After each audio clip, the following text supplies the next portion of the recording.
What's up, guys? Welcome back to Cool Fred's Garage. So today we're going to talk about safety on this 1978 Malibu Classic. So this is a series of videos where I did a engine swap and a few other things to the car. So there's going to be several videos on this car, but today's topic is going to be safety, and what I mean by safety is regarding the brake system. So when I first got this car, when the client dropped it off, one of the first things I noticed while moving it around is pretty much that the brake pedal was a little bit spongy. It was kind of soft and almost going down to the floor. So when you're moving it around, the car did stop, but the pedal was almost, it wasn't on the floor, but it was very, very close. So I knew that, we had a problem with the brakes. So pretty much what I found, because pretty much that's why I got all the wheels off now. So I've already inspected the front for the customer. I just had a few more. I had to inspect the rear. So that's why all the wheels were off the car. That's what got the drums off and things like that. So I'm just gonna kind of point out a few things that I found that was wrong. All right, so just while inspecting the brake system, we kind of see like on the brake booster there, you can see it's got a few rust spots on there, but right there kind of in the middle under the master cylinder, even though I didn't visually see it leaking or physically see it, you can maybe tell over time that maybe one of the seals in the master cylinder went bad and it's kind of leaking down there in that area right there. So because you can see where the rust is kind of bubbled up. So another thing that I found is while inspecting the brake fluid level in the master cylinder, when I took this off, I found that the brake fluid level was pretty low. And I also found the brake fluid was contaminated. That's why it's that kind of that reddish color. So that right there is contaminated brake fluid. Now actually this brake level, like it barely had any fluid in it. I added a little bit. Then I had a bottle laying around. I added some in there, but pretty much where my finger at, the brake fluid was originally at the bottom of the reservoir. So, it's probably a combination of maybe those seals on the master cylinder itself being maybe worn out, and no telling, like long before my customer got this car, like how long, maybe, I'm not sure if this car has been sitting. From what he tells me, he knows the backstory on this car. He knows who the owners were, like he knows who he got it from. That guy was the second owner, and the guy before him. So the second owner knows the original owner. So he can trace back and kind of figure out what was done over the years. So I've inspected all of the brakes on the car. So from what I see, so the rotors are nice and smooth, and it looks this way on the other side too. So the brake pads are good. The rotors are good. So pretty much, like the main thing right now, the customer just wants to get this thing back on the road and just kind of get for right now, he's not worried about like any upgrades, anything like that. Just pretty much just the bare minimal safety to get this thing where it's going to be safe to drive. So so I know the brake pads are good, rotors are nice and smooth. Check that out. I'm not even sure if these are the originals. I mean, they could have been turned. The rotors could have been turned a time or two, but just judging by the brake hose. So I got like one of these headlights on me, so that may be better. So I'm having to kind of play around with it to get that quality, so it's not lines in the video. But pretty much you can see that brake line hose there, that's kind of deteriorated over time. So those are a couple of things that I recommend that we replace, is the brake lines. In the back of the car, I took the took the drums off, and the brake shoes look good. The wheel cylinders also look good, and there's no signs of leakage. So this side and the other side look pretty much the same. So I know we're good there, but those brake hoses are kind of starting to deteriorate in the front. Another thing to check is the brake hose from the in the rear end area here. So that one's okay. I mean, it's a little aged, but there's no cracking or anything on it like that. So we could probably replace this one down the line at another time. But for right now, that one will be okay. All right, so in addition to replacing both of those brake hoses, we're gonna replace the master cylinder and also the brake booster. So, and while I'm doing that, because I noticed a problem, I spoke about it earlier in one of my other videos, but the brake line that comes from the passenger side, the passenger front, the right front, over here, it's kind of close to that header down there. So I need to try to make a new line and relocate it out of the way. So while I'm doing this brake work, I'm gonna be doing that. So basically, once I looked into the brake system and kind of identified a few other problems, I basically gave the customer an estimate to modify that brake line, replace those hoses, the master cylinder and the brake booster. So that's like the things that we need to make this thing safe. As far as that brake line being too close to the header down there, so at operating temperature, you know, that header is going to get pretty hot. So I've heard cases of you know, just people I know, and just talking about their projects and stuff, I know at least a couple people who've had an issue with one of their brake lines getting a little bit too hot because it was too close to a header or something, and they lost brakes and wasn't able to stop. But you know, luckily they didn't cause too much damage or anything like that. So if you got a situation where you're building something and you notice something like that, where you got a brake line that's too close to something that may get a little bit too hot, you need to go ahead and try to get that taken care of. So another thing about the brake fluid is at certain temperatures, brake fluid has a boiling point. It depends on where you got DOT3 fluid or DOT4. So they have different boiling points, and that can cause like the fluid to aerate if it gets too hot and not stop in certain situations. So, and another thing, if you got contaminated brake fluid, that means you got more moisture in there. You got like moisture or kind of like water. So that's why they recommend you do brake flushes every now and again, so you can remove the moisture from the fluid. So it's a good idea to flush your brakes. But a lot of times when you're working on classics, if you're doing like a caliper or a master cylinder, at some point in time, you're going to get your brake fluid changed. So and you're going to bleed your brakes. So most people who have something classic at some point in time, even like doing something like this, you know, you're going to replace the fluid. But it's just a good idea to check your fluid.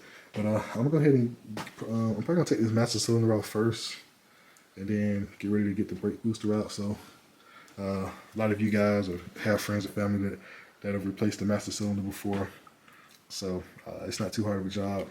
You just got 2 bolts right here where it bolts to the booster. You got a couple lines here. So that's your front and rear brake lines. And then on the inside of the car, to get the booster out, which that's pretty much what I'm gonna try to get done tonight before I wrap up. So there's like, you see one of the nuts down there, but this one should have 4 in there. Should have 4 bolts to get that booster out, and then the brake pedal has like a cotter pin or something in there to get the pedal loose, to get that brake pedal loose from the rod. So that's pretty much all it takes to get that out. So I'm gonna go ahead and get to working on this thing, getting this stuff out, and then I'll show you guys what parts are gonna be going in here. All right, so I just took this master cylinder off, and pretty much right away, just inspecting it right here on the back side, sure enough, you could tell it's been leaking real bad back here in this area. So it's been leaking. That's probably where majority of the fluid over time. It's been coming out and leaking down through there and leaking right here in this area right here, kind of down through there. So just showing you guys what that looks like. So that thing's been leaking pretty bad. All right, so I'm up under the dash here, taking these 4 bolts out, trying to get the booster loose. So just a quick tip: this little lower steering column trim cover, that center one right there, it's got 4 screws in it. You get that out your way, it gives you a lot more room to get up in here. So so if I have a little extra time on my hands, I'll show a few tips and tricks and things like that. So so pretty much it's a little tricky to see it, but there's a cotter pin up there right here that I'm gonna try to get loose there. So it's actually right here. So I just stuck that in there. That little cotter pin is kind of like right there. Let me see if I can get my camera to zoom in up there. So yeah, it's right there on this pedal assembly. So I just got a 90-degree pick in there and was able to kind of get it out. And you see, it's like a washer and a couple things on the pedal. There we go. Then I'm trying to work loose. I did get it loose just a little bit. Let me see. See, can my camera see it? It's just a little tricky because it's a funny angle up under there, but you can almost see where it's starting to separate. It's just a little tricky because of the angle here. But I'm about to get that thing out of there, and then you can see some of the bolts there. Like there's one on the top, there's one down low beside this little steering column boot over there. So that's the other one. Those are on the right side, and on the left side, that's the lower one, and then there's an upper one up there. So I'm gonna get those guys loose and try to get that bad boy out of there. So another thing that's handy is either a small pry bar, or in my case this little snap-on, kind of like a little panel popper. So I just kind of use that to kind of separate the pedal away from that push rod. And that's kind of what it looks like when it's apart. So now you can see that the pedal is free. So all I gotta do now is just tackle those 4 bolts. And on this car, those are 9/16.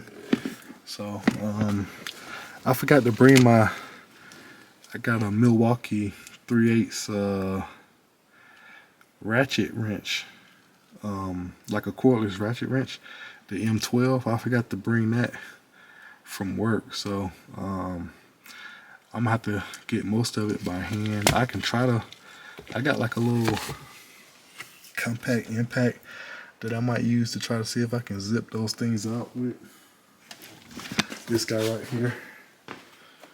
See if this right here will help me out. But if not, I'll have to try to get those out by hand. All right, so I got this thing almost loose. Pretty much what's kind of holding it in is that old gasket. It's got a little bit of residue around it, like sticky residue that's holding it in. But a lot of these cars, a lot of GM cars, period, not just these G bodies, but even like some of the box Chevys and a lot of GM cars, they got like another bracket. I think it helps support like the steering column and certain parts of the dash and stuff. It's like that kind of little silver grayish bracket right there that you see the studs poking through. So when you kind of going back in, you got to kind of make sure you line it up that thing to get it all the way in. But that playing around with that can kind of that may cause some issues coming in, because I've had to deal with that before on another car. But just make you guys aware of that. So basically, it's just like two places where it has to line up. But right now, I've almost got that thing out. It's just I just have to wiggle a little bit. So, but pretty much what helped me get it out to separate it, I grabbed a pry bar. I'm not even sure what I did with it. I said it somewhere. I just grabbed one of my pry bars and kind of just worked it. Here it is right here. It's hiding with all these parts. So yeah, I just got this pry bar and kind of just worked it loose. So to be honest with you, it's probably taking me less than about maybe 15 minutes to get both this master cylinder and that booster out. To actually get it out of the car. But I did have a little bit of a time trying to get these fittings loose at the master cylinder. I sprayed some WD-40 on them. They wasn't rusted real bad or nothing like that. It's just I had to use a little bit of force to get them off. So what I ended up doing is moving this washer reservoir out of the way, and I got in here with some crow's foot. So I was able to get in that, that's a 916, so 916 crow's foot, and I was able to get on there and get enough force to get that thing broke loose. So that right there is a tip. Hopefully it helps some of you guys out. So I guess with a little bit more wiggling and jiggling, I should almost have this thing out. Oh, it's out. Maybe just had to sit there a little bit. So this is it right here. And there is a core on this one, so this one's got to go back to the parts store. So I'm just gonna set it out of the way for right now. All right, so right here you see a little bit of the insulation there on the other side, but you can also see like this hole, but then you see like another hole that's behind there, and you can actually see parts of that other bracket that I was talking about right there. So when you're going back in, you got to kind of make sure everything's lined up so you can make a clean shot in there and get this thing mounted back up. All right, so I moved on to go ahead and get this brake line on the driver's side replaced. So I was able to kind of, with those two wrenches there, I was able to get like a line wrench and then hold this with I think that's like a 16mm wrench, which is the same thing as a 5/8. So I was able to get that thing cracked loose, and of course I got this thing cracked loose down here. That's kind of important because sometimes those kind of seize up on you. And all you gotta do up here is just move this clip. You gotta kind of pop it out with a screwdriver or a pry bar. So that's gonna get this replaced. So I got my new parts down here. There is one for the other side. I am gonna talk about the master cylinder and the brake booster, but that'll be a little later in the video. I'm just trying to get as much of the stuff knocked out as possible, and then I got to get started on tackling that line, that line up under there that goes from that proportion valve over to the other side there. So I've kind of been trying to think in my head what's my game plan. But as far as that line goes, you can kind of see in here a little bit where all the brake lines are going, but I haven't put the booster in yet, just because I just got so much space down here now. So I'm probably, after I put this line on, the next thing I'm probably going to start working on that other line over there.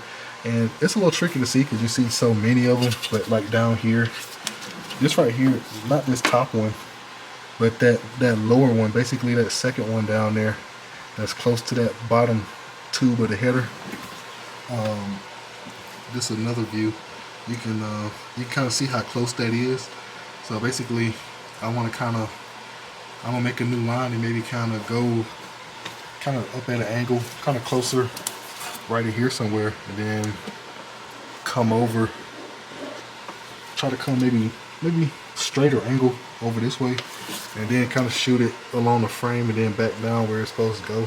So that's pretty much the plan for that. All right, so this right here is that brake line right here that's a little bit too close to the header. So that's the one that I would like to relocate, and this is the one that basically stops that wheel right there, which is the right front. So this line kind of comes up, it kind of comes over and goes along here, around through there, around the K member, kind of in front of the oil pan sump, kind of around through here, and it goes out over the frame over to the passenger front wheel. So I'm about to take that out in a little bit, but what I'm doing is just kind of making like a few marks. Pretty much what I want to do is like right when the line gets right up in here, I want to kind of point this upwards toward the frame, and then I kind of want to kind of come across like on top of the frame. My light's a little funny up under here, so it's a little weird to see. Kind of on top of the frame and kind of come down through here and connect it kind of this way. So I'm gonna go ahead and get this header out of the way, and then I'm gonna start getting to work on it. All right, so you guys probably noticed there's a few things missing. So pretty much what I did is I just took the shift linkage from the transmission out of the way. That way I can kind of move this stuff out of the way and I can kind of get to what I need to get to. Because pretty much the plan is to kind of just, this side of this line here is kind of going to run this way, go up and kind of go like over the frame, and then kind of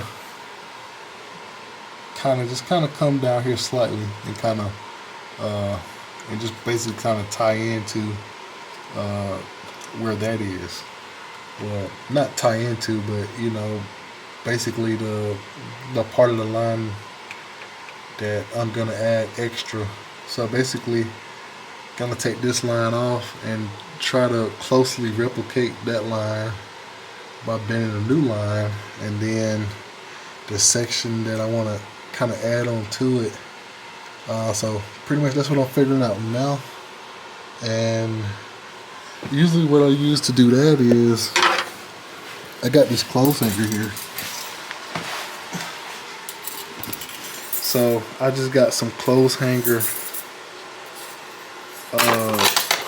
and I'm gonna kind of map this out pretty much the direction that I want my bends to be, and then kind of mark the areas, and then I'll take some measurements and figure out how much line I need and go from there. Alright, so that's my coat hanger I got right there, and I kind of got it closely bent to the area that I need to have it bent to. Alright, so what I'm doing now is I'm pretty much gonna, hopefully I'm not blocking the camera, but I'm just gonna show you guys like how I was pretty much laying it out, because this hanger is a little bit more flexible, but I'll be able to kind of tweak the line a little bit to where I need it to be. But somewhere right in there is pretty much what I'm shooting for. And I kind of made like another little mark right here on the other line, so I can kind of just closely match these up. And the excess, I'm going to cut it off on my coat hanger. So I just cut that off. So pretty much I got pretty much all the extra that I need. And I can kind of measure this up and start working on it. And now what I'm gonna do is I'm gonna go ahead and get the rest of the other line out. So as you can see, just kind of getting the extra stuff out of the way, like the shift linkage out of the way, that kind of helped me out big time. Because once I kind of get ready to slide this in there, I'll be able to kind of slide it into place and kind of put it back along where the other one came out, and it almost be like it'll just laying in there, like let's say you're doing plumbing work on your house and you just like laying the pipe in there. But if you follow like a certain path, once you get it, you can just kind of slide it in there with everything out of the way, and you're good to go. All right, so over here at the frame of the car, I've already got this line right here loose, and it's a couple little it's like a couple little clamps that secure the line to the frame. So it's like a 1/2 inch to take those off. So I'm going to go ahead and get those off and just basically just feed that line out of there. All right, so this right here is the brake line, the factory brake line that came out of this car, that goes over from the right front wheel all the way to the proportion valve. So pretty much I just need to modify this line. Not exactly this line, but my new line. I'm basically gonna copy this line, plus I need to add a little extra. So the new line I'm making, I did put a mark down here. It's actually right here. So that's trying to get my line. You can see it a little bit. That's a black Sharpie mark. That's kind of the mark that I kind of put right there. And that's where this thing right here, this little coat hanger piece that I kind of bent up for what I want. I'm just gonna kind of match it up like that, and then my new line should look something like that. But pretty much what I got to do now is just kind of take some measurements. I got to kind of pretty much just kind of just roughly measure this line, including the bends and stuff like that. And then I gotta well, up until this point here. So up until that point, and then kind of measure this right here to figure out how many feet I need. So you guys are probably wondering, hey, this guy Cool Fred is talking about making new brake line, and you're probably like, what the heck is he gonna make that out of? But I'm gonna show you guys what we got. All right, so this right here is our brake line, and we pretty much gotta bend it up and make it to the shape that we want to and stuff like that. So this is right here, some 316 zinc brake line, and this is from inline tube. So on my 1973 Impala, when I did the rear disc brake conversion, and I had to make some hard line to meet up from the T-fitting on the rear end over to the connections for the brake hoses, the brake line. So I show a little bit of footage and also talk about flaring the lines and stuff like that. So this is pretty much what you get from inline tube. You get a pack full of fittings and everything for the 316, and you also get some spring wrap. So this right here is gonna help with heat, vibration, and also rocks and stuff flying up. So I'll put this in the area where a lot of the where it's going to be the closest to the header. It's not going to be as nearly as close as what that factory line is. That's pretty much what we're trying to do. Is that's the purpose of this right here, is to get it out of the way from the heat of the header. And also got a little bit of this heat wrap left over. So a couple of the areas that's kind of close, I'll put a little bit of this on there just for safe measure, since I got it. But also on the table, I haven't used this tube yet. This tool yet, which is a bending plier. This right here is a bending straightener. And I got a couple tools that'll help me kind of shape and bend the wire. The brake line. And this right here is that kit from Lao. That's the this is the flaring tool. So There's several different flaring tools out there, so this one right here works pretty good. I probably do have to put like a little bit of tape over the line to kind of keep it from slipping, because sometimes it likes to slip on the jaws and you have to try it a couple different times. But I made some pretty good flares with it after working with it, so it does pretty good. So I'm gonna go ahead and work on getting this brake line bent up, and I'll show you guys what we got. If you guys are interested in seeing how I bent the lines on my Chevy and how I put the flares on them and stuff like that, you can check out that video. So by the time I get that one out, which is very, very close, but I'll have it at the end of this video where you guys can check it out. But there's also plenty of instructions and footage online about how to get these things, how to use this flare tool. As far as the bending stuff, it's just kind of, you just got to practice with it and play around with it. So you can see I've invested in a few tools. This right here is the newest tool right here, because it seems like that you can bend a lot tighter bends in a compact area, in a smaller area, than using this thing here. This right here is a little bit big and cumbersome, but it does work. I haven't tried this out yet, but I'll probably try that out and see how it goes. But mostly I'm probably gonna be using this right here. And since a lot of this line is already curved, I may just kind of leave it coiled up and just kind of work with it a little bit at a time, versus using this straightener here. But if I needed to get it like almost straight, I can use this straightener. So got this off of Amazon, and it can do 3/16 and 1/4. So basically it's just clicking the button there. So it kind of looks a little weird. It kind of looks like the barrel of a weapon, but that's kind of how I look at it. But you can do 2 different sizes with that, so that's cool.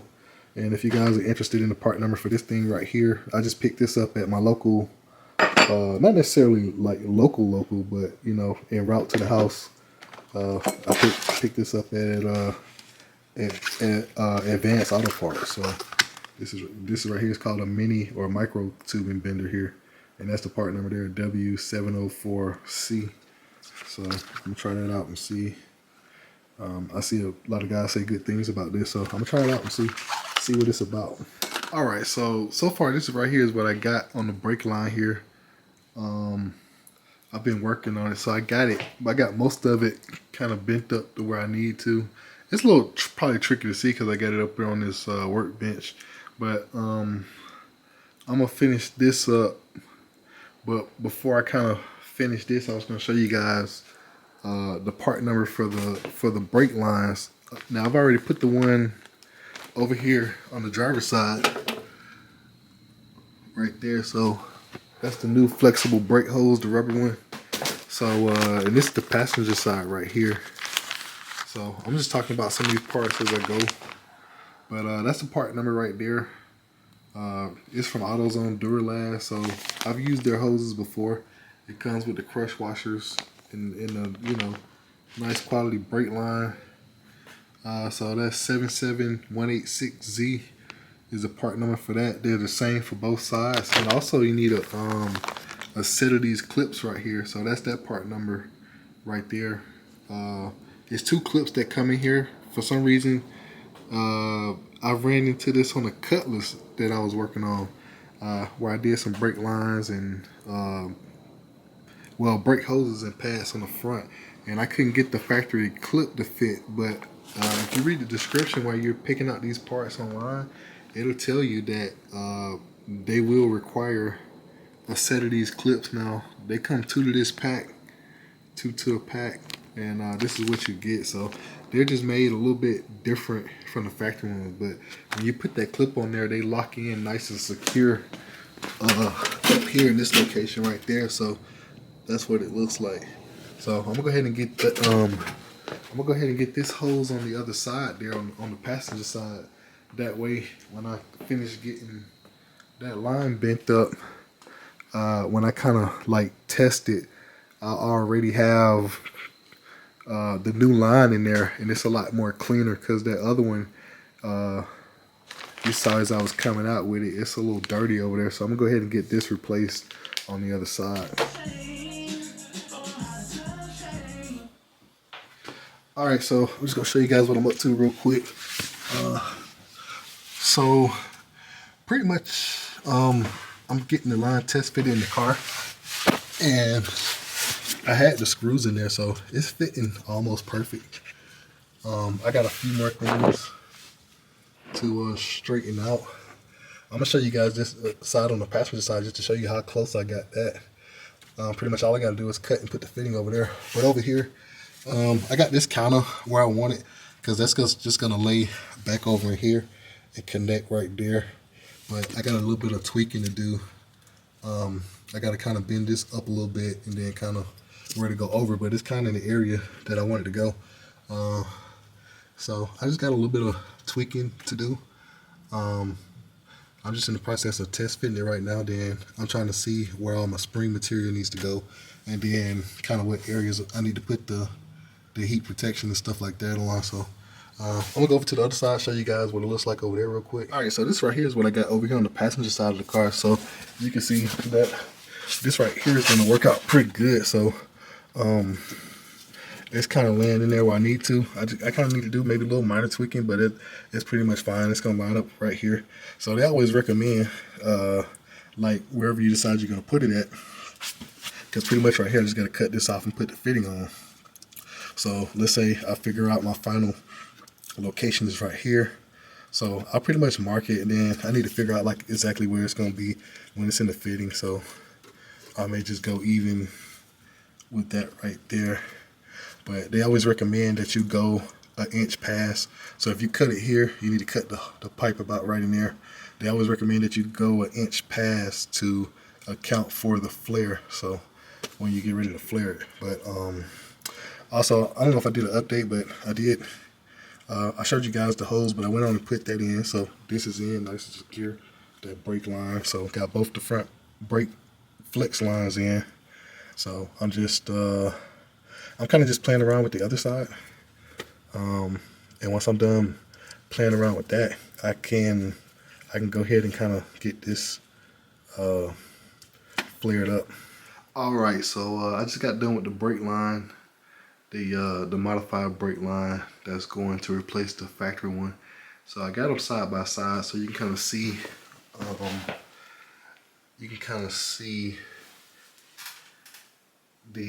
the comparison between the factory one and our modified one right here. So I got my ends on there, and it's pretty much ready to go back together. I put the mounting tabs back on there pretty much in the stock locations, so those get secured down in the stock locations, and it's pretty close, except this right here is just routed kind of over the cross member and kind of over the frame and back down to where the proportion valve is going to be. So also added the rock guard, the spring guard to this for extra protection. And I'm about to get ready to install it in the car. All right, so here's an update. I just got the brake line in on the driver's side. So the short line, which this is the old one right here in the pan there. So I've decided to go ahead and make a new line for this side. Another thing I did, you can see I got the rock guard on there, the springy stuff. So that kind of protects from rocks and stuff flying up in the road. But you can see a little bit of it down here, because this is where the booster is going to be right there. And we're about to put that in a second. But you kind of see how things are routed. So it's kind of out of the main way of the header. So before, like this little area here, basically this little part that kicks out, that's where on the frame where the control arm bolt. So basically both of those lines kind of ran down there, but they were the bottom one, the one that was towards the bottom, which is this one right here that goes over to the passenger side. So that was just kind of close to the header. But the one on the driver's side, it wasn't as close because it was up here higher. Because you can see this, that piece kind of angles out a little bit. But up here, you know, it was right there. So basically what I did, I just ran it kind of along here and just let it, it's a little tricky to see, but it kind of goes kind of straight and then angles back this way. So we can see it a little bit more on the frame here. So that's pretty much how it comes, and it connects right there. So got that squared away. So next up is the brake booster. All right, so we got a new brake booster for this car. So this is a Duralast from AutoZone. It looks like it's got a few different part numbers. So there's that 54-71201, and then there's this B1148. So the B1148 is what's actually on the booster itself. I'll go ahead and grab that out of the box. All right, so here we go right here. So that's that brake booster right there. So one thing I gotta say, because I've put in a few brake boosters, including on my Chevy, my personal car. I put a couple boosters in from AutoZone, and one thing I gotta say, one thing that I love about their brake boosters is they do remanufacture these, but they do take them wherever. They say this one, I guess it was done over in China, just based off this picture, but whatever process they got in their factory, they do strip these down and powder coat them. They put a nice coat of black paint on them. So because most of the ones you get from some places, they come like a cast gray color, and they kind of look a little ugly, and if you want it to look nice, you gotta paint them. So I kind of like that they, through their process, they actually paint these things. So that kind of goes a long way, especially on a classic car build. But this is it right here. So it does come with nuts for the master cylinder. Sometimes, you know, you may or may not get nuts. I don't even remember. I don't even know if mine came with nuts or not. I really don't remember. But this is it right here. So you got the 4 nuts to secure it to the firewall. Then you got 2 on the other side for the master cylinder. So a lot of times, a lot of us forget, or we forget to get this gasket right here, and some of us don't get a chance to put them in there. But so the booster don't come with this seal. So this is basically the firewall seal that goes between the booster and the firewall. So it had one on the old one, so this area here is nice and cleaned off. So, but you can tell kind of where it was there. So I'm gonna be putting that in there. So I think that kind of keeps down on some of the noise, or it basically moving between the kind of metal to metal between here and the firewall. So it also gives it a pretty good seal. But this right here is from Dixie Restoration Depot. They got a lot of stuff for these G bodies. So in particular on this car, like this radiator shroud. I got this fender cover here. You can't really see it, but this radiator shroud and these 10mm these nuts here. So this right here is basically for running electric fans and stuff like that. They got cool stuff like that, and also that coolant reservoir over there. My fender cover's on. You can't see it, but they got all kind of cool stuff like that. So I haven't really been to their website, but the customer has gotten a lot of parts from them, and it's been a big help building something like this. So you guys check them out online, I guess. But I'm gonna go ahead and get this booster in here.